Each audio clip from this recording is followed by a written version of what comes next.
Hey guys, what's up? It's me, Sam's33 here, and welcome to another episode of the show about Pokemon TCG stuff mix-up. And today, we're going to be talking about another card from Boundaries Crossed, and that is Jellicent, the one that gives your opponent more retreat cost. It's an interesting idea for a tech, and has some opportunities to open up some opportunities for some new decks. Not that many new decks, but, some. Yeah, I didn't talk about this in my Boundaries Crossed set review, mostly because, well, I'll explain later why I didn't. But yeah, not much else to say. Let's just get on to the show right away. Alright, Jellicent, let's see what you got. Jellicent has 100 HP, a lightning weakness, and free retreat. The HP isn't great, it gets one-shot by Raikou EX, a Night Spear 90 plus 30, as well as a Hammerhead from Landers EX plus a weakened Lens Judgment, as well as plenty of other just standard attacks seen in most decks, which are pretty much all the things benches that are like Jellicent will get hit by. The weakness is irrelevant, all lightning types will one-shot it anyways. The only problems it may cause is if you start with Frillish, which is also weak to lightning, and are hit turn 1 by either a Taimo or a Molga. Free retreat is pretty annoying, a prime catch target for sure. Unless you're running it with fighting types, it won't be helping him out very much. It has, say it with me here, a terrible attack. It does 40 damage for 1 water and 2 colorless, flip a coin, and confuse your opponent that you're even using this attack in the first place, if you get hit, of course. For the third time in a row, its ability is the selling point of the card. Stickiness makes all of your opponent's Pokemon have 1 more retreat. Now before I go on, I must say that Darkrai EX's Dark Cloak will override this. So your opponent has a Darkrai with a Dark Energy on it, and you have a Jellicent in play, the Darkrai will have 0 retreat. Just getting that out of the way. The reason I'm talking about it now, when I didn't in my Boundaries Crossed set review, is that I misread the ability, reading it as this Pokemon has to be active, which is a terrible ability, especially with its attack.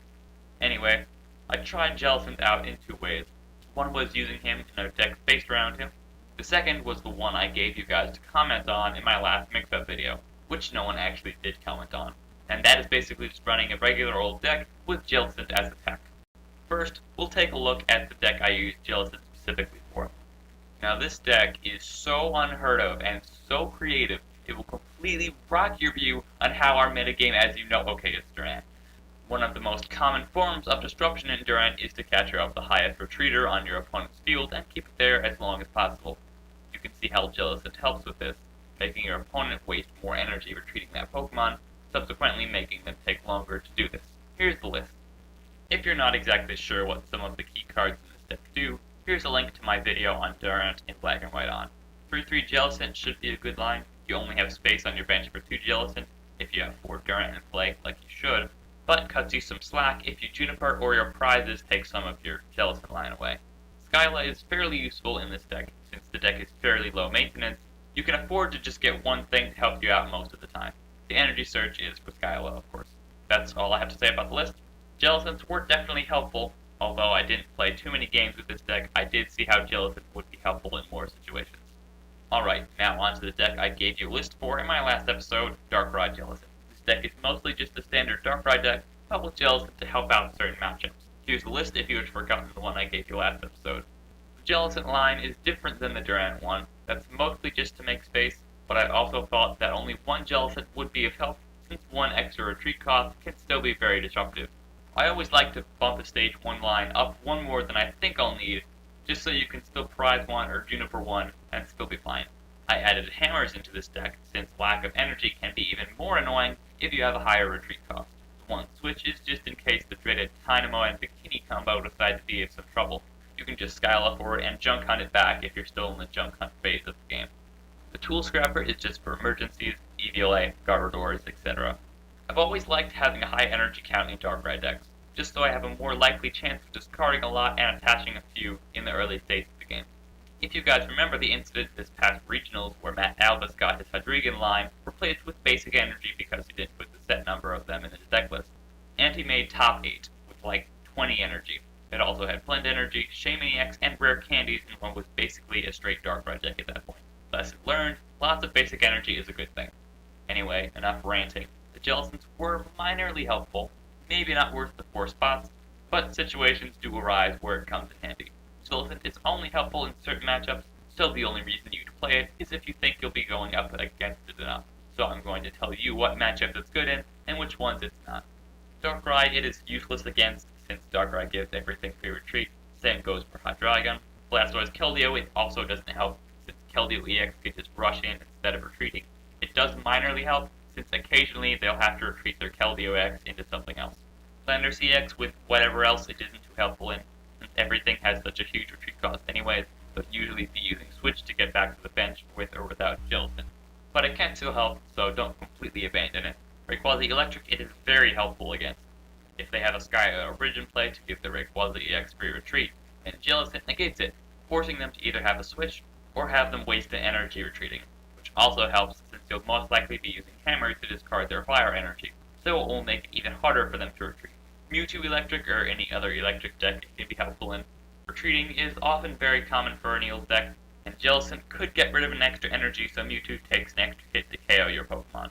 Ho-Oh it can also be helpful against.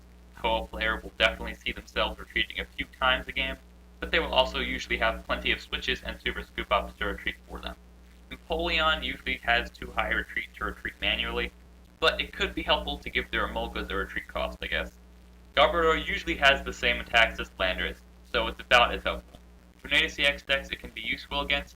Most Tornadus EX decks are switching to a Spartial City Gym as their preferred stadium, so giving a Tornadus EX a 2 retreat cost can be very disruptive, especially if you keep hammering at their DCEs. So in my meta, it's a terrible tech, since it's mostly Darkrai and Landorus decks and seniors. But if your meta is full of Electric, Tornadus, and Ho-Oh, it might be a tech worth your time. And there you have it. That's Jellicent. Not the greatest card, but can help in some matchups. So, yeah, definitely. If you're having trouble with one of those matchups I just mentioned, definitely check out this card and see if it might help or not. So, yeah.